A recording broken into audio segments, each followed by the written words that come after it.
Sunday ஸ்பெஷலுக்கான video தாங்க வந்திருக்கு. Video வந்து சூப்பரா இருந்துச்சு அப்படி தாங்க சொல்லணும். கோயில்ல வச்சு ஆதிய வந்து ஆண்டாளு, அழகரு, பாரதி எல்லாருமே பார்க்குறாங்க அப்படி தாங்க சொல்லணும். அங்க என்ன நடந்துச்சு, எது நடந்துச்சுன்னு பார்க்குறப்ப சேனல மட்டும் மறக்காம லைக் அண்ட் சப்ஸ்கிரைப் மட்டும் பண்ணிருங்க.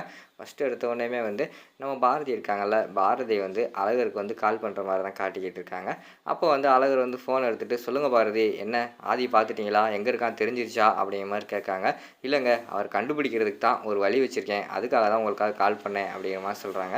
"என்னங்க சொல்லுங்க" அப்படிங்கிற மாரி சொன்னோனயும், "இல்ல நாளைக்கு வந்து அவர் கண்டிப்பா கோயிலுக்கு வருவாரு. அவங்க அம்மாக்காக சாமி கும்பிட்றதுக்காக அவர் கோயிலுக்கு வந்தே ஆவாரு. கண்டிப்பா அந்த கோயிலுக்கு போனா அவர நம்ம பார்த்துரலாம்." அப்படிங்கிற மாரி சொல்லிட்டு இருக்காங்க. "எந்த கோயிலுக்கு வருவான்? ஏன் வருவான்?" அப்படிங்கிற மாரி சொன்னோனயும், "இங்க தான் சென்னையில இருக்கு அந்த கோயிலு. அந்த கோயிலுக்கு அவர் வந்து கண்டிப்பா வருவாரு. நம்ம போய் பார்த்து பேசுனா அவர் மனச மாத்தி கூட்டு வந்துரலாம் அப்படின்னு நான் நெனைக்கிறேன்." அப்படிங்கிற மாரி சொல்லியிருக்காங்க. "சூப்பர் பாரதி! அப்பனா உடனே வந்து போய் என்ன ஏதுன்னு பார்த்துருவோம்." அப்படிங்கிற மாரி சொல்றாங்க. "நீங்க கொஞ்சம் கிளம்பி வாரீங்களா?" அப்படின்னு சொல்லிட்டு அழகர வந்து கூப்பிடுறாங்க. "சரி பாரதி, நான் வேணா வாரேன்" அப்படின்னு சொல்லிட்டு அவங்க சொன்ன உடனே, "எந்த இடத்துக்கு வரணும்?" அப்படிங்கிற மாரி கேட்குறாங்க.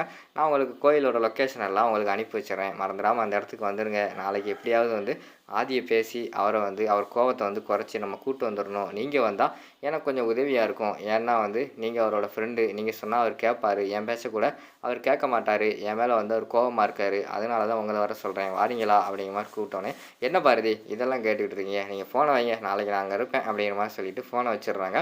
பக்கத்துல வந்து அந்த நேரத்துல ஆண்டாள் வந்து வந்துடுறாங்க. "ஏய் என்னடா என்னடா யார்ட்டடா ஃபோன்ல பேசிக்கிட்டு இருந்த?" அப்படிங்கிற மாரி சொன்னோனயும், "எல்லாம் பாரதி தாண்டி. நம்மள சேர்த்து வைக்கணும்னு சொல்லிட்டு, அந்த ஆதி வந்து இங்க வந்தான். அவங்க 2 பேரும் சேரணும்னு சொல்லிட்டு நான் ஆசைப்பட்டேன். கடைசியில நம்ம 2 பேரும் சேர்ந்தாச்சு. அவங்க 2 பேரும் வந்து இந்த நிலைமையில இருக்காங்கன்னு சொல்லிட்டு எனக்கு ரொம்ப கவலையா இருக்கு. அவங்க 2 பேத்த வந்து சேர்த்து வச்சா தான் எனக்கு சந்தோஷமா இருக்கும்." அப்படிங்கிற மாரி சொன்னோனயும், ஆண்டாளும் சொல்றாங்க, "ஆமாடா, அவங்க தனியா இருக்கிறத பார்த்தா எனக்கே கஷ்டமா இருக்கு. எப்படியாவது வந்து ஆதியையும், பாரதியும் சேர்த்து வைக்கணும். அதுக்கு என்ன பண்ண முடியுமோ நானும் பண்ணுவேன். நீயும் பண்ணு." அப்படிங்கிற மாரி சொல்றாங்க. அதுக்கு தாண்டி பாரதி வந்து கால் பண்ணாங்க.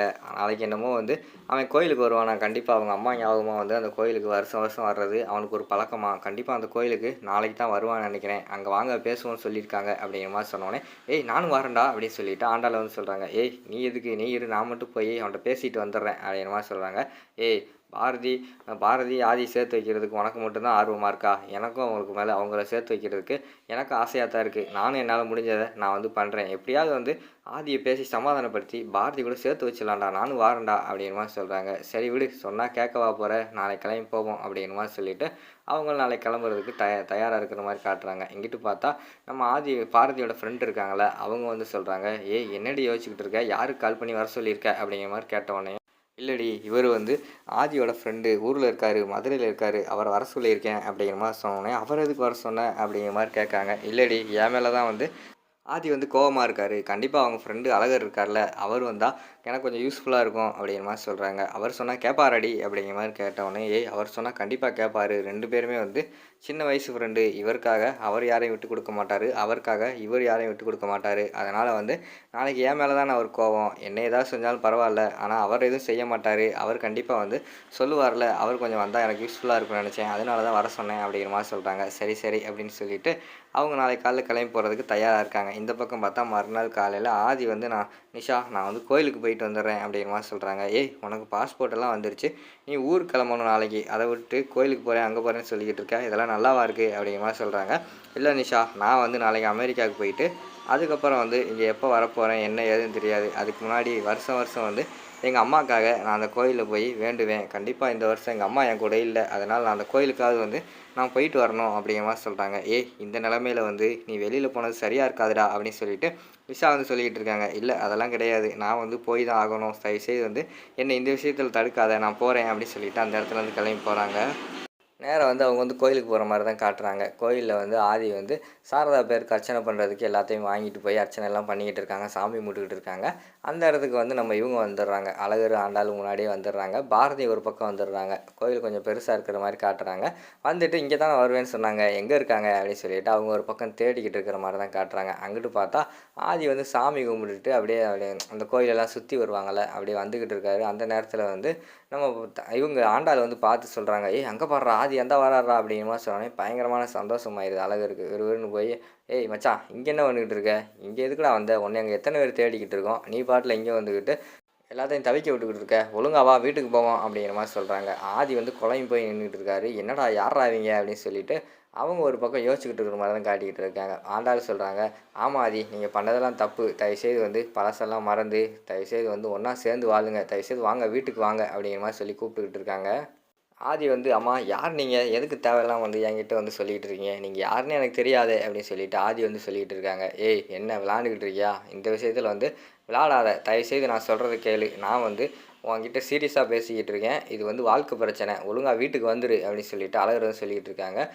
இல்லைங்க, நீங்கள் யாருன்னு எனக்கு தெரியல. தயவுசெய்து வந்து தப்பாக நினச்சிக்கிறாதீங்க அப்படின்னு சொல்லிட்டு ஆதி வந்து சொல்கிறாங்க. டேய், என்னடா விளாண்டுக்கிட்டு இருக்கியா? அப்படிங்கிற மாதிரி சொல்லிட்டு அழகர் வந்து கோவப்படுறாங்க. ஏய் அழகர், இரு இரு, அவர் வந்து கோவத்தில் இருக்கார், அதனால் அப்படி கூடி பேசலாம் அப்படின்னு சொல்லிட்டு, இங்கே பாருங்க ஆதி, தயவுசெய்து வந்து புரிஞ்சுக்கோங்க. உங்களுக்காக குழந்தை குட்டி குடும்பம்லாம் இருக்குது. தயவுசெய்து வாங்க, வந்து அங்கே வந்து பழசெல்லாம் மறந்துடுங்க. நடந்தது நடந்து போச்சு. இனிமேல் வந்து அதை பற்றி யோசிக்காதீங்க. தயவுசெய்து வாங்க. எல்லாருமே வந்து உங்களுக்காக கஷ்டப்பட்டுக்கிட்டு இருக்கோம். எங்கள் 2 பேர்த்த வந்து சேர்த்து வைக்கிறதுக்காக நீங்கள் எவ்வளோ கஷ்டப்பட்டுருப்பீங்க. இப்போ உங்களை சேர்த்து வைக்கிறதுக்கு நாங்கள் வந்திருக்கோம். தயவுசெய்து வாங்க அப்படின்னு சொல்லிட்டு நம்ம ஆண்டாள் வந்து கூப்பிட்டுக்கிட்டே இருக்கிற மாதிரி தான் காட்டுறாங்க. அதுக்கடுத்து பார்த்தா நம்ம ஆதி வந்து, இல்லைங்க, நீங்கள் யாருன்னு எனக்கு தெரியாது. தயவுசெய்து வந்து என்னை டிஸ்டர்ப் பண்ணாதீங்க. நான் வந்து எங்கள் அம்மாவுக்காக சாமி கும்பிட்றதுக்கு கோயிலுக்கு வந்திருக்கேன். அந்த இடத்துல வந்துக்கிட்டு பிரச்சனை பண்ணாமல் போகிறீங்களா அப்படின்னு சொல்லிட்டு ஆதி வந்து சொல்லிக்கிட்டு இருக்காங்க. என்ன இவன் இப்படியெல்லாம் பேசிக்கிட்டு இருக்கானே அப்படின்னு சொல்லிட்டு நம்ம அழகருக்கும் ஆண்டாளுக்கும் டவுட் வந்துடுது.